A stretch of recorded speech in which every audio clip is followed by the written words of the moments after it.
El Señor esté con ustedes. Anuncio de la buena noticia de Cristo según San Marcos. Jesús fue a su tierra en compañía de sus discípulos. Cuando llegó el sábado, se puso a enseñar en la sinagoga y la multitud que lo escuchaba se preguntaba con asombro, ¿dónde aprendió este hombre tantas cosas? ¿De dónde le viene esa sabiduría y ese poder para hacer milagros? ¿Qué no es este el carpintero, el hijo de María, el hermano de Santiago, José, Judas y Simón? ¿No viven aquí entre nosotros sus hermanas? Y estaban desconcertados. Pero Jesús les dijo, todos honran a un profeta, menos los de su tierra, sus parientes y los de su casa. Y no pudo hacer allí ningún milagro, solo curó a algunos enfermos, imponiéndoles las manos. Y estaba extrañado de la incredulidad de aquella gente. Luego se fue a enseñar en los pueblos vecinos. Palabra del Señor. Quizás por una cuestión de economía mental, tendemos a poner etiquetas a los demás. Los catalogamos en nuestro archivo mental y los tratamos según la clasificación que les hemos dado. Cuando un día alguien rompe la etiqueta que le pusimos, nos sorprende. Es un momento de crisis que puede llevar a reformular la relación con él, con ella, o a cerrarla. Esta clasificación se puede dar en las relaciones superficiales con otras personas, pero también en las relaciones de larga duración, por ejemplo, en la vida de pareja o entre viejos amigos. Queremos saber todo de la otra persona.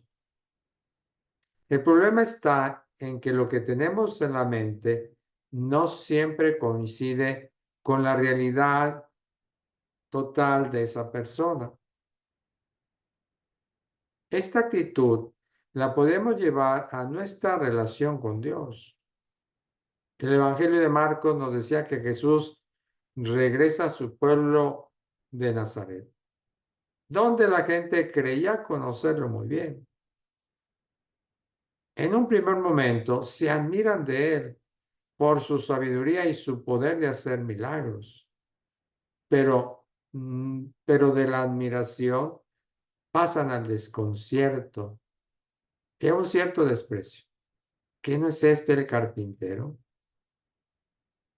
Su origen modesto, su falta de títulos, los desconcertaron. Dice Marcos, y no pudo hacer allí ningún milagro. Solo curó a algunos enfermos imponiéndole las manos. Es significativo que la única rendija por donde Jesús pudo entrar fue la enfermedad, el sufrimiento. Pretender conocer el misterio impide que el misterio se manifieste. La tradición mística siempre lo ha sabido. El maestro Eckhart, que vivió en el siglo XIII, decía, el hombre no debe tener un Dios pensado ni contentarse con él, pues cuando se desvanece el pensamiento, también se desvanece ese Dios. Cuando hacemos un lado nuestra pretensión de conocer a Dios, Él se manifiesta, se entrega y hace maravillas. Si es cierto que los demás tienden a ponernos etiquetas, también es cierto que a veces nos ponemos una máscara para ocultar nuestras debilidades. Hoy, sin embargo, estamos invitados a mirar nuestras debilidades sin miedo, porque son el lugar donde más se manifiesta la gracia de Dios.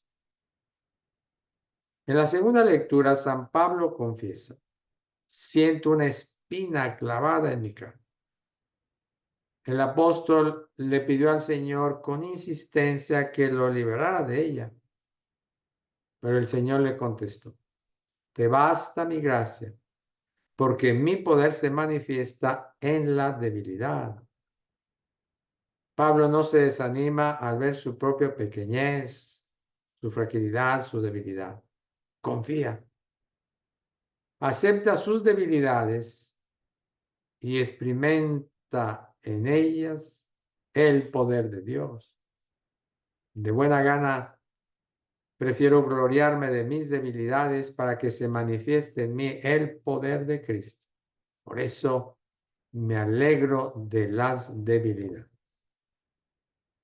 En otra de sus cartas escribe, donde abundó el pecado, sobreabundó la gracia de Dios. Si no tomamos conciencia de este espacio de misericordia, si no ponemos nuestra debilidad ante el Señor, le quitamos la posibilidad de actuar y obrar milagros en nuestra vida. La fe hace que, a pesar de nuestros aguijones, surge y florezca lo mejor de nosotros mismos, aquello que nos habita. Gratuidad, ternura, compasión, bondad, etc. Es precisamente en las debilidades donde se cultiva la confianza que nos sostiene y nos anima y donde Dios se manifiesta y hace prodigios. Dice el relato que Jesús estaba extrañado de la incredulidad de aquella gente. Quizás también hoy Cristo se sorprenda al encontrar comunidades cristianas frías y atrapadas en tradiciones y costumbres que ya no llevan al encuentro con Dios, que no cambian vidas ni renuevan el mundo. Si esto sucede, el Evangelio debe provocarnos un malestar espiritual que nos impulse a la búsqueda del Dios que no deja de sorprendernos, que está más allá de nuestra clausura mental, de nuestras expectativas y prejuicios. La bendición de Dios misericordioso, Padre, Hijo y Espíritu Santo, descienda sobre ustedes.